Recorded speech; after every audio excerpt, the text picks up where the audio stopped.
Hi, good morning. For today's malamig na umaga, magluluto ako ng chicken sotanghon soup. Unahin kong hugasan itong onion leaves. Whenever I see people giving gifts, exchanging cards. Way out of nowhere. Kumakanta na pala ako ng pang Christmas song. Sa October months na, today is September 1st. Anyways, lulutuin kong chicken sotanghon soup. Napakadali lang guys. Hinugasan ko lang muna ng mabuti yung onion leaves bago ko siya hiwain ng maliliit. Then, 5 cloves of garlic. Pinitpit, tinanggal yung balat and cut into minced garlic. Tapos, itong sibuyas, maliliit lang din yung pagkahiwa ko. I'm using Magkuno wood chopping board nga pala. Napakaganda niyan guys. No more plastic chopping board na ako.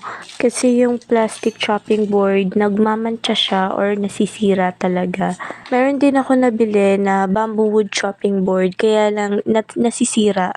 Itong Magkuno chopping board, grabe ang ganda ng quality guys. Kahit anong ihampas ko dito, ay anong i-chop ko dito, talagang quality, ang bigat niyan at malaki. Super nice talaga, sa murang halaga lang. Ilalagay ko sa caption yung link or nasa yellow basket.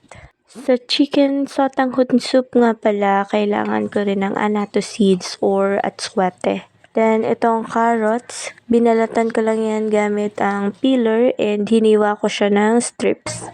Meron din akong small cabbage dito, nahiwain ko lang din siya ng maliliit. Hindi kasama yung pinakang gitna ng cabbage sa pagluluto. Tinatanggal talaga yan, pero pag bumili ka ng hiwa na sa market, minsan kasama yan kasi syempre siguro dahil kasama sa timbang. At dahil nga chicken sotanghon soup ang aking lulutuin, syempre may kasamang manok. So, dito sa chicken, ang pagkakahiwa ko hindi gaanong maliliit kasi gusto ni Mister yung medyo malalaki yung hiwa ng chicken kapag isasama sa gulay or soup. Ako kasi minsan pag nagluto tapos yung chicken parang panggisa lang, talagang maliliit lang yung pagkakahiwa ko. Pampalasa lang yun tsaka panggisa lang talaga. Ito si Mister, hinahanap niya talaga yung chicken na nilahok ko. Tapos guys, tinimplahan ko na nga pala yung chicken ng konting iodized salt at pamintang durog. So, ready na yung mga ingredients ko: carrots, sibuyas bawang, onion leaves or scallion, annatto seeds or atswete, at syempre, sotanghon noodles at hard-boiled egg. Kailangan ko rin pala ng chicken or cube, pampalasa, patis, seasonings, and pamintang durog. Sinimulan ko na yung pagluluto.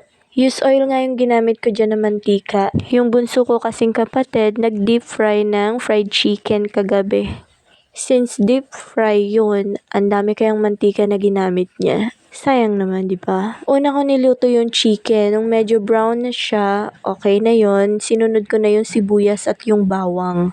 Then, habang ginigisa ko yung sibuyas at bawang, ito namang annatto seeds or atswete, nilagyan ko na yun ng kumukulong oil. Nang maluto na yung sibuyas at bawang, isinunod ko na yung carrots at yung cabbage. Pagkatapos, tinimplahan ko ito ng seasonings, magic syrup yung gamit ko, at ng pamintang durog. Sa kabilang burner naman, nagbo-boil na ako ng 4 na itlog. Matapos kong halu-haluin yung gulay, isinama ko na rin dito itong chicken na medyo na-fry ko na. Tapos nilagyan ko ito ng 1 bowl na tubig. Pero dahil nga hindi ko siya masasabawan ng bongga, inilipat ko ito sa kaserola para naman malagyan ko ng maayos na sabaw kasi hahanapin ni Mister yung sabaw. So, ilalagay ko na itong sotanghon noodles. At okay na rin tong aking annatto seeds or atswete. Gumamit ako ng strainer para masala ko yan. So, ito yung pampakulay natin, guys. At tinimplahan ko nga ulit ito, nilagyan ko ng black powder pepper at patis. Tinakpan ko muna at nang kumukulo na ito, ilalagay ko na tong Knorr chicken cubes. At sunod ko nang inilagay itong onion leaves, hindi ko nilahat para mamaya sprinkle ko on top. Taray! So, ayan na guys, luto na ang aking sotanghon soup. Nilagyan ko na siya ng egg. Kadarating lang din ni Mister. Galing siya work, buti nakauwi siya at hindi na stranded.